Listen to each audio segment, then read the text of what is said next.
ശ്രീ വസന്ത് സിറിയക്, അങ്ങനെ പ്രതിപക്ഷത്തിന്റെ കള്ളം പൊളിഞ്ഞു പോയ ദിവസങ്ങൾക്കാണോ കഴിഞ്ഞ ദിവസങ്ങൾ സാക്ഷ്യം വഹിച്ചത്? അല്ല, ഇപ്പോൾ ഇടതുപക്ഷത്തിന്റെ പ്രതിനിധി ജേക്ക് സി തോമസ് പറഞ്ഞ 2-3 കള്ളം ഞാൻ പൊളിച്ചു തരാം. ഒന്ന്, അദ്ദേഹം പറഞ്ഞത് എന്താണ്, ദേവസ്വം ബോർഡിന്റെ ബെഞ്ച്, അതായത് ഇപ്പോൾ ബെയിൽ പരിഗണിച്ച ബദറുദ്ദീൻ ജസ്റ്റിസ്, ബഹുമാനപ്പെട്ട കേരള ഹൈക്കോടതിയുടെ ജസ്റ്റിസ് ബദറുദ്ദീന്റെ ബെഞ്ചാണ് ഇത്തരത്തിലൊരു വിധി പ്രസ്താവന നടത്തിയിരിക്കുന്നത്, അല്ലെങ്കിൽ ഇത്തരത്തിലൊരു സ്റ്റേറ്റ്മെന്റുകൾ നടത്തിയിരിക്കുന്നത്. ആയതുമായി ബന്ധപ്പെട്ട് ആ ബെഞ്ചിന് ഏത് തരത്തിലാണ് ദേവസ്വം ബെഞ്ചിന്റെ മുമ്പാകെ കേസ് നിൽക്കുമ്പോൾ ഇത് പരിഹരിക്കാൻ അല്ലെങ്കിൽ പരിഗണിക്കാൻ പറ്റുന്നത് എന്ന സംശയമാണ് അദ്ദേഹം ചോദിക്കുന്നത്. എന്നിട്ട് അദ്ദേഹം തന്നെ പറയുന്നു, അന്വേഷണം ശരിയായ ദിശയിലാണ് പോകുന്നത് എന്ന് ദേവസ്വം ബെഞ്ച് കണ്ടു, ഒരു തരത്തിലും സംശയം പ്രകടിപ്പിച്ചിട്ടില്ല എന്ന്. ദേവസ്വം ബോർഡിന്റെ ഏറ്റവും അവസാനത്തെ വിധിയുടെ 32ാമത്തെ പേജ് ഞാൻ വായിക്കാം. ശ്രീ ജേക്ക് സി തോമസ്, അങ്ങ് കേൾക്കൂ. With the convenience of the accused persons and this would not be possible without the involvement of some big guns who had role in the administration of Shabarimala Temple and Devasam Board.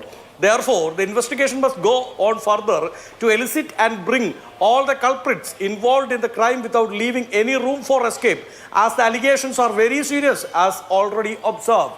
അതായത് ഇതാ ചില big guns, വലിയ മീനുകൾ ഇനിയും പിടിക്കപ്പെടാനുണ്ടെന്നും ഈ investigation മുമ്പോട്ട് പോയാൽ മാത്രമേ ആ മീനുകളെ പിടിക്കാൻ സാധിക്കുകയുള്ളെന്നും, ഇപ്പോൾ നിങ്ങൾ പോകുന്നത് ഈ ചെറിയ മീനുകളെ പിടിച്ച്, പരൽ മീനുകളെ പിടിച്ച് നിങ്ങൾ സംതൃപ്തി അടയേണ്ട എന്നും, ആഴങ്ങളിലേക്ക് പോയി വലയിട്ട് അവിടെ നിന്ന് സ്രാവിനെയും തിമിംഗലത്തെയൊക്കെ പിടിച്ചോണ്ട് വരണമെന്നാണ് ഏറ്റവും അവസാനമായി ദേവസ്വം ബോർഡിന്റെ ബെഞ്ച് വിധി പ്രസ്താവത്തിന്റെ 32ാമത്തെ പേജിൽ പറഞ്ഞു വെച്ചിരിക്കുന്ന ജേക്ക് സി തോമസ്. അതുകൊണ്ട് തന്നെ ദേവസ്വം ബോർഡിന്റെ ബെഞ്ചിന് സംശയമുണ്ട് ഇല്ല എന്ന ഞാനൊരു സംശയം ചോദിക്കട്ടെ വസന്ത്. അത് ഡിസംബർ 5-ാം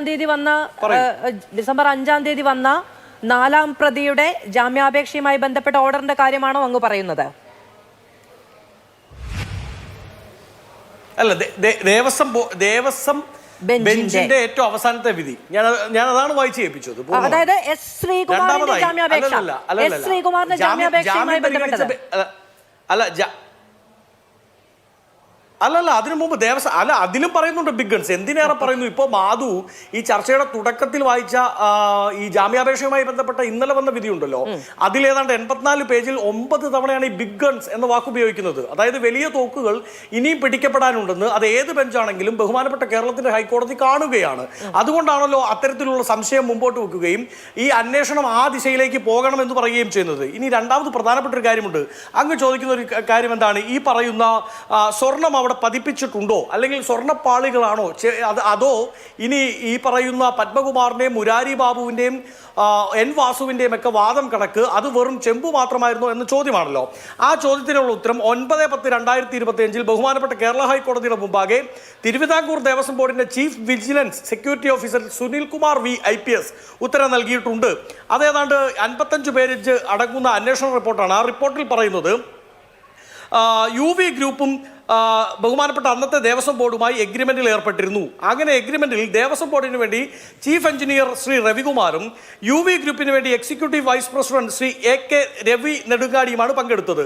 എന്നിട്ടൊരു ടേബിൾ അവതരിപ്പിച്ചിരിക്കുകയാണ് ബഹുമാനപ്പെട്ട ദേവസ്വം വിജിലൻസ്. അതായത് ഇത്രമാത്രം സ്വർണ്ണമാണ് അവിടെ എത്തിച്ചത്. അത് ഏതൊക്കെയാണ്? ഒന്ന്, 22/5/1998 11.664 കിലോഗ്രാം സ്വർണം, 12/6/1998 11.665 കിലോഗ്രാം സ്വർണം, 18/7/1998 7 കിലോഗ്രാം സ്വർണം, അതായത് ടോട്ടൽ 30.329 കിലോഗ്രാം സ്വർണം എത്തിച്ചുവെന്നും 50ഓളം വരുന്ന UV ഉദ്യോഗസ്ഥർ അവിടെ തമ്പടിച്ചാണ് ഈ പ്രവർത്തികൾ ചെയ്തതെന്നും ബഹുമാനപ്പെട്ട ദേവസ്വം വിജിലൻസ് തന്നെ ഹൈക്കോടതിയുടെ മുമ്പാകെ റിപ്പോർട്ട് നൽകിയിട്ടുണ്ട്. ഇനി അങ്ങ് സൂചിപ്പിക്കുന്നത് പോലെ ഇപ്പോൾ നോക്കൂ, ഈ എനിക്കൊന്ന് ചർച്ചയിൽ പങ്കെടുക്കുന്ന മാധ്യമപ്രവർത്തകൻ അന്ന് മാതൃഭൂമിയുടെ അവിടുത്തെ റിപ്പോർട്ടർ തന്നെയായിരുന്നു എന്ന് തോന്നുന്നു. അന്നത്തെ മാധ്യമങ്ങൾ എല്ലാവരും തന്നെ പ്രത്യേക ക്ഷണിതാക്കളായി ഈ ചടങ്ങിൽ പങ്കെടുത്തിട്ടുണ്ട്.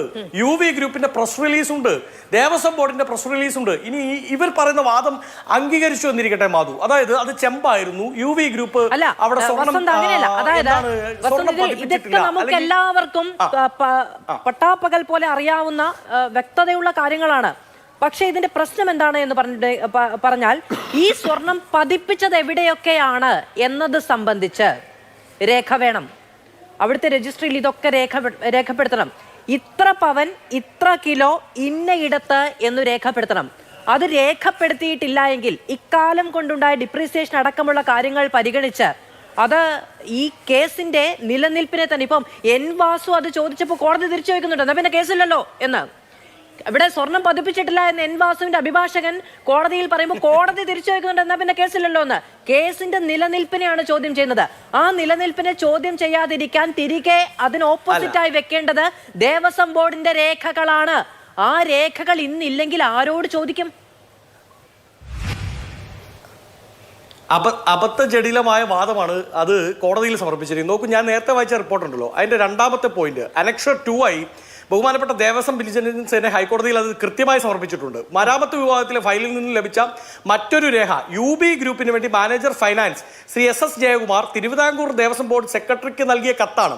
ആ കത്തിൽ വളരെ കൃത്യമായി 1 തൊട്ട് 9 വരെ പോയിന്റ് ചെയ്ത് ദ റൂഫ് ഓഫ് ദ ശ്രീകോവിലിന്റെ റൂഫ് 15 കിലോഗ്രാം സ്വർണം, റെയിൻ ഗട്ടർ 11.55 കിലോഗ്രാം സ്വർണം, സ്റ്റോറി ഓഫ് ലോർഡ് അയ്യപ്പ എന്ന് തുടങ്ങി 9 സ്ഥലങ്ങൾ, ആ 2 ദ്വാരപാലകാസ് in front of the Sreekovil 1.56 kilogram സ്വർണം തുടങ്ങി 30 കിലോഗ്രാം സ്വർണം എങ്ങനെയാണ് എവിടെയൊക്കെയാണ് പതിപ്പിച്ചതെന്ന് അനക്ഷർ 2 ആയി ബഹുമാനപ്പെട്ട കേരള ഹൈക്കോടതിയുടെ ദേവസ്വം ബെഞ്ചിന്റെ മുമ്പാകെ ദേവസ്വം വിജിലൻസ് തന്നെ സമർപ്പിച്ചിട്ടുണ്ട്. ഇനി മറ്റൊരു വാദം ഞാൻ പറയാം. ഇതെല്ലാം ടെക്നിക്കാലിറ്റീസ് ആണല്ലോ. ഈ ടെക്നിക്കാലിറ്റി അംഗീകരിച്ചു എന്നിരിക്കട്ടെ, അംഗീകരിച്ചിരുന്നുവെങ്കിൽ ഇന്നലെ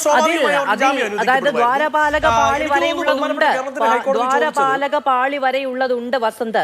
അതിനപ്പുറത്ത് കട്ടിളപ്പാളിയും വാതിലും അടക്കമുള്ള കാര്യങ്ങൾ, അവിടെയാണ് ഈ കേസുകൾ നിൽക്കുന്നത്. ദ്വാരപാലക ശില്പം ശരിയാണ്, കേസിൽ ഉൾപ്പെടുന്നുണ്ട്. അതിനപ്പുറത്ത് കട്ടിളപ്പാളിയും വാതിലും അടക്കമുള്ള കാര്യങ്ങൾ എവിടെയൊക്കെ പതിപ്പിച്ചു എന്നത് ഇത് നോക്കൂ, നമുക്കിതിൽ ആർക്കും സംശയമൊന്നുമില്ല. പക്ഷെ അതിന് രേഖയുണ്ടായില്ലെങ്കിൽ കേസ് ദുർബലപ്പെടുമോ എന്നുള്ളതാണ് ക്വസ്റ്റ്യൻ.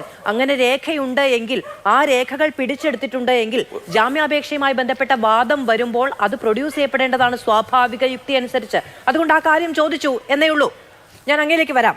ഞാൻ ശ്രീ VP ശ്രീപത്മനാഭനിലേക്ക് പോകാൻ ഏറെ ഞാൻ ഒന്ന് ആഡ് ചെയ്തോട്ടെ. അങ്ങനെയാണെങ്കിൽ അല്ല മധു ഒന്ന് ആഡ് ചെയ്തോട്ടെ 10 സെക്കൻഡ്. അതായത് ഈ വാദം അംഗീകരിച്ചു ബഹുമാനപ്പെട്ട കേരളത്തിലെ ഹൈക്കോടതി ഇവർക്ക് ജാമ്യം അനുവദിച്ചു എന്നിരിക്കട്ടെ. അങ്ങനെയാണെങ്കിലുള്ള പ്രശ്നം ആരാണ്? ജാമ്യമല്ല ഇവിടുത്തെ പ്രശ്നം.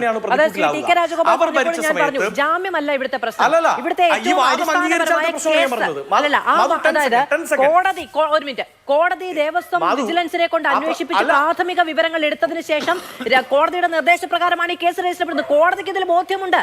പക്ഷെ അത് ജാമ്യവുമായി ബന്ധപ്പെട്ട കാര്യങ്ങളിൽ കോടതിയുടെ വിവേചനം എന്നതിനപ്പുറത്തേക്ക് കേസ് വിസ്താരവും വാദവും വരുമ്പോൾ എങ്ങനെ അത് നിലനിൽക്കുമെന്നുള്ള ചോദ്യമാണ് ഞാൻ ചോദിച്ചത്. ഞാൻ അങ്ങേലേക്ക് വരാം.